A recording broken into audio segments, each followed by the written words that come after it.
Priceless. See, she gestures one more time. Priceless. Walk of shame. In the cold.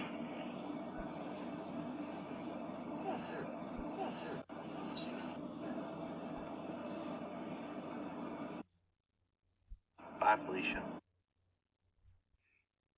Okay, so y'all just heard that recording right there, and it came off of the Snapchat of someone by the name of Corporal Steele. Well, his name is Officer Gary Steele, and you can see right here, if you look at the I guess you could say the frame in the corner, it says celebrating Black History Month, and underneath it, it says what Black girl magic looks like. So what ended up happening with this right here is they stopped this black woman by the name of Ariel Moore, and she's 24 years of age. Well, some places are saying she's 24, some are saying she's 23, so we're going to say 23, 24. And they said that she was pulled over because she had an expired registration and that they had to tow the vehicle. Now, they said that she was offered a ride with the guys, but she declined the ride. And my only reason for believing that she declined the ride is because she just knew something about those cops were just kind of off. And when you look at this video, the Snapchat video of what they did and how they were mocking her and making fun of her, that, you know, she made the right decision, even though she had to walk home by herself that late at night in that brutal cold air. She's in Detroit. Now, y'all know we are in the middle of this polar vortex, and I know Lisa Cabrera has been talking about that in a couple of her videos.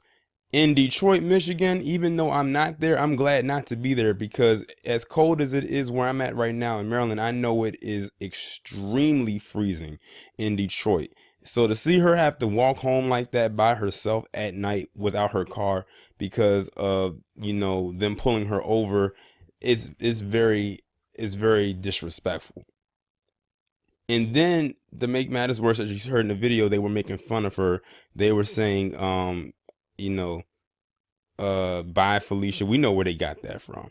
They got that from listening to us. They probably don't even know what movie it came from, if they even know that it came from a movie. And then one of them said Walk of Shame. That was very even more disrespectful, because those of you who know what the Walk of Shame is, that's basically when a woman goes to usually a man's house, they have sex, and then she leaves out the next day, sometimes the same night.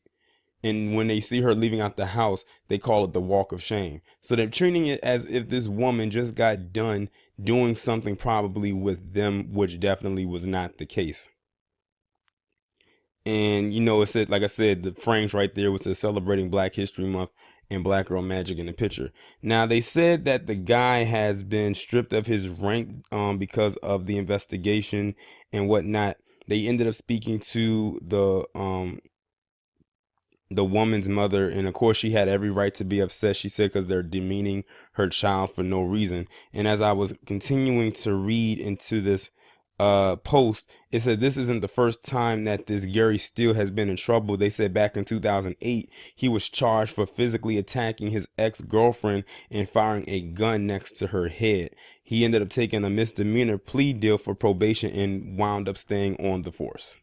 So this is what I'm talking about when I say they literally hire thugs as cops and they keep them there.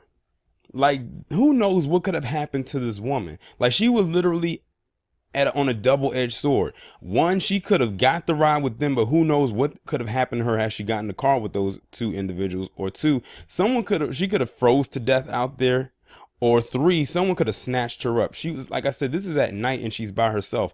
But thankfully she got home. You know, she was able to, you know, luckily this video has, you know, gone out there. They were dumb enough to record it and put it on Snapchat. And, you know, if they didn't do this, then we probably wouldn't hear about the story. So technically he incriminated himself like a dumbass.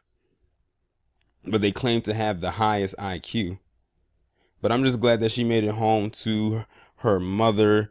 And, you know, like I said, it seems to me that she probably knew the neighborhood. That's probably where she was on her way to, was on her way home. and just left her car, stranded right there. She didn't want the hassle because she probably knows what could have happened to her. She probably thought of people like Sandra Bland and other black individuals who get pulled over by these white cops and how they treat them. And then on top of that, it's too damn cold outside to be dealing with this foolishness. It's bad enough when they got to deal with you, when we got to deal with them when the weather is nice. But when it's cold, I'm not even trying to be outside. Even when I'm in my car, I just want to be in the house. But y'all let me know what you think about this down in the comments.